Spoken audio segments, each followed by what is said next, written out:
विज्ञान विषय का महत्वपूर्ण प्रश्न आपके सामने है जो कि पीसीएस परीक्षा में पूछा गया है। प्रश्न है, पराश्रव्य तरंग के बारे में निम्नलिखित कथनों पर विचार करना है। पहला कथन है, ये कीड़ों को नष्ट कर सकती है।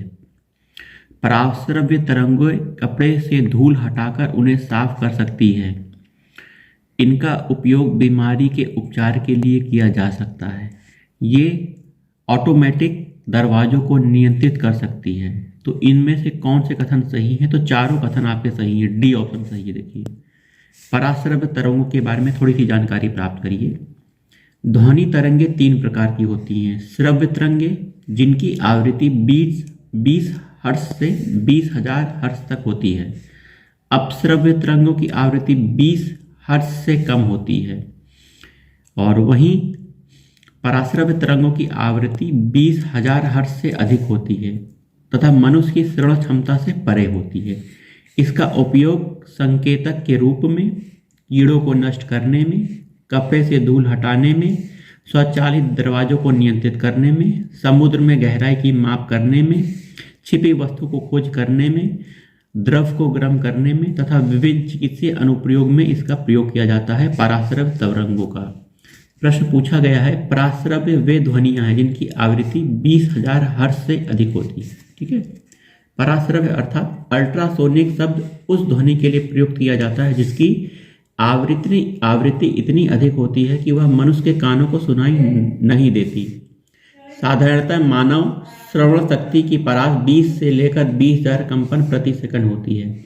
इसलिए 20,000 हर्ट्ज से अधिक आवृत्ति वाली ध्वनि को पराश्रव्य कहते हैं। आइए अगला प्रश्न।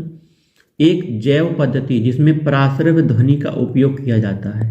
तो सोनोग्राफी मतलब अल्ट्रासोनोग्राफी में निदान के लिए एक साधन है। इसमें पराश्रव्य ध्वनि पर आधारित एक चित्रांकन तकनीक है। चिकित्सा क्षेत्र में इसके कई उपयोग हैं जिसमें गर्भावस्था में गर्भस्थ शिशु के स्वास्थ्य के बारे में जानकारी प्राप्त की जाती है।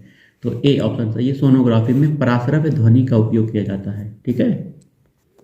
चमगादड़ अंधेरी रातों में उड़ सकते हैं और अपने शिकार भी कर सकते हैं। इसका क्या कारण है?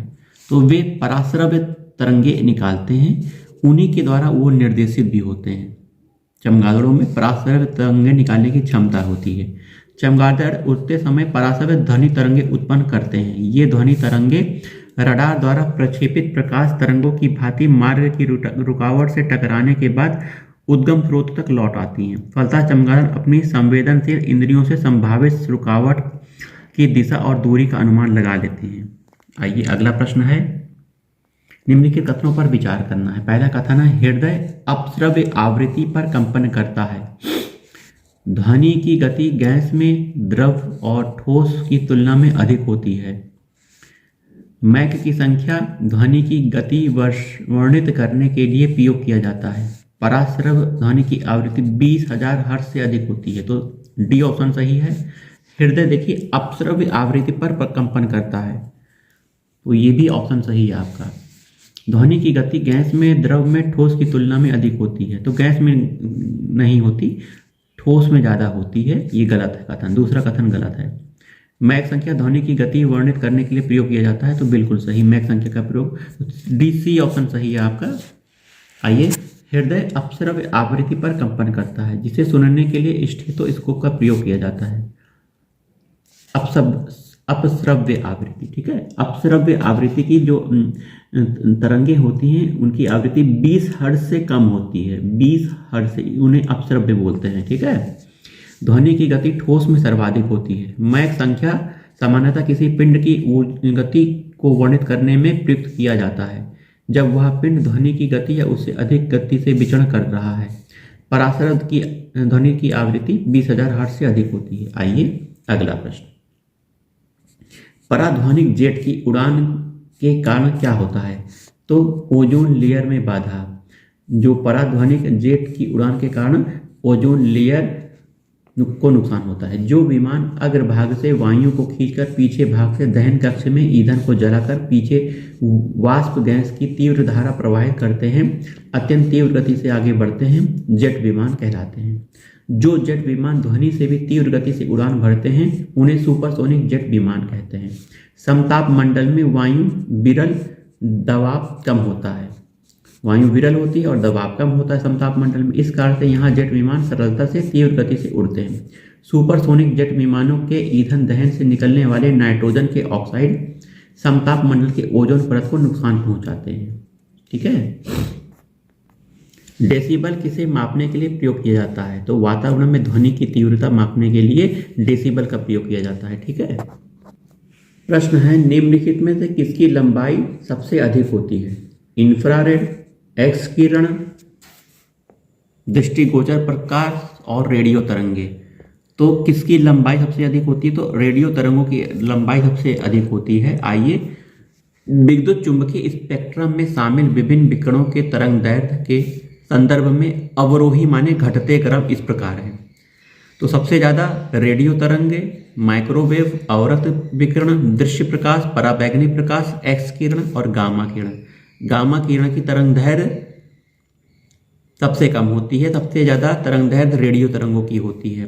स्पष्ट है कि रेडियो तरंगों की तरंग दैर्ध्य सर्वाधिक तथा गामा किरणों की तरंग दैर्ध्य न्यूनतम होती है। ठीक है। तो इस कारण किसकी तरंग लंबाई सबसे अधिक होती है? तो एक्स किरणों की तरंग लंबाई सबसे अधिक होती है।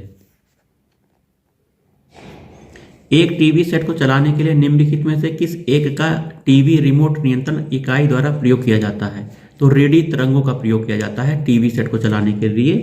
टीवी रिमोट नियंत्रण इकाइयों में अधिकतर अवरक्त विकिरण का प्रयोग करते हैं, किंतु कुछ में रेडियो तरंगों का प्रयोग किया जाता है। अवरक्त किरणों का विकिरण का प्रयोग किया जाता है, लेकिन कुछ में रेडियो तरंगों का प्रयोग किया जाता है। इंफ्रारेड एक विद्युत चुंबकीय विकिरण है। आइए, अगला प्रश्न है, टेलीविजन के दूरस्थ नियंत्रण के लिए किस प्रकार के विद्युत चुंबकीय विकिरण का उपयोग किया जाता है? अवरक्त का प्रयोग किया जाता है। टेलीविजन के दूरस्थ नियंत्रण के लिए किस प्रकार के विद्युत चुंबकीय विकिरण का उपयोग किया जाता है? अवरक्त का प्रयोग किया जाता है। ठीक है, याद रखिएगा। दूरस्थ नियंत्रण या सुदूर नियंत्रण बिना तार के कुछ दूरी पर स्थित किसी इलेक्ट्रॉनिक युक्ति जैसे टीवी आदि को नियंत्रित करने में काम आता है। आजकल रिमोट कंट्रोलर प्रायः अवरक्त तरंगों का उपयोग करके दूर से ही आदेश देने का काम करता है। कौन सा विद्युत चुंबकीय विकिरण टेलीविजन के दूरस्थ नियंत्रण के लिए प्रयोग में किया जाता है? अवरक्त विकिरण का प्रयोग किया जाता है, याद रखिएगा। दूरदर्शन प्रसारण में चित्र संदेशों का संचरण होता है, आयाम मॉडुलन द्वारा होता है। दूरदर्शन प्रसारण में ध्वनि तरंगों के लिए आवृत्ति मॉडुलन और चित्र संदेशों के संचरण के लिए आयाम मॉडुलन का प्रयोग किया जाता है। ध्वनि संचरण के लिए देखिए आवृत्ति मॉडुलन, चित्र फोटो संदेशों के संचरण के लिए आयाम मॉडुलन का प्रयोग किया जाता है। देखिए, अगला प्रश्न है, टेलीविजन प्रसारण में श्रव्य मतलब ध्वनि संकेतों को प्रेषित करने के लिए देखिए किस तकनीक का प्रयोग किया जाता है? तो आवृत्ति मॉडुलन का प्रयोग किया जाता है। सी ऑप्शन सही है, आवृत्ति। आयाम चित्र के लिए होता है। ठीक है। हैलोजन लैंप का तंतु निम्न की मिश्र धातु का होता है। तो हैलोजन लैंप में टंगस्टन और सोडियम मिश्र धातु होती है। हैलोजन लैंप का तंतु टंगस्टन और सोडियम का मिश्र धातु का बना होता है। लैंप के तंतु में सोडियम मिला होने के कारण यह पीले रंग के प्रकाश को उत्पन्न करता है। एक धातु का तापक्रम बढ़ जाता है तब जब उसके बीच विद्युत धारा प्रवाहित होती है। तो ये बिल्कुल सही कथन है। धातु अणुओं के पारस्परिक संगठन से ऊष्मा ऊर्जा का मोचन होता है, ये गलत है। जब किसी चालक में विद्युत धारा प्रवाहित की जाती है तो उसमें गतिशील इलेक्ट्रॉन निरंतर चालक के परमाणुओं से टकराते रहते हैं। इस प्रक्रिया में अपनी ऊर्जा चालक के परमाणुओं को स्थानांतरित करते हैं, इससे चालक का ताप बढ़ जाता है। कथन सही है और कारण गलत है। फ्यूज का सिद्धांत क्या है? विद्युत का ऊष्मीय प्रभाव है फ्यूज का सिद्धांत। क्या है फ्यूज का सिद्धांत? देखिए, आईएएस में पूछा गया प्रश्न है, मेन विद्युत प्रदाय में फ्यूज का प्रयोग एक सुरक्षा युक्ति के रूप में होता है। फ्यूज के विषय में निम्न कौन सा कथन सही है? तो इसका कथन सी सही है।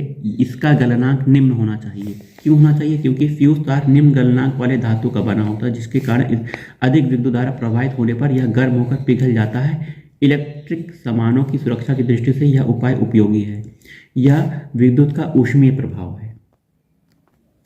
आपस में जुड़ी दो आवेशित वस्तुओं के बीच विद्युत धारा प्रवाहित नहीं होती है यदि वे समान विभव पर हों। आपस में जुड़ी आवेशित वस्तुओं के बीच विद्युत धारा प्रवाहित नहीं होगी यदि समान विभव पर हैं, क्योंकि ओम के नियम के अनुसार विभव V धारा I के समान अनुपाती होती है, अतः विभव समान होगा तो धारा भी समान होगी और धारा प्रवाहित नहीं होगी। विद्युत उपकरणों में अर्थ का प्रयोग होता है सुरक्षा के लिए किया जाता है। विद्युत उपकरणों में 3 पिनें होती हैं। ऊपर वाली पिन कुछ मोटी तथा नीचे 2 पिन एक जैसी होती हैं। मोटी वाली पिन का संबंध पृथ्वी अर्थात अर्थ से होता है, जबकि 2 पिनों का संबंध दाएं वाले का संबंध जीवित कनेक्शन से, बाएं वाले का संबंध उदासीन कनेक्शन से होता है। अर्थ का कनेक्शन इसलिए किया जाता है ताकि उपकरण जीवित परिपथ मतलब लाइव सर्किट से संबंध होने से पहले पृथ्वी से जुड़ सके, जिससे अतिरिक्त वोल्टेज का नियंत्रण हो सके।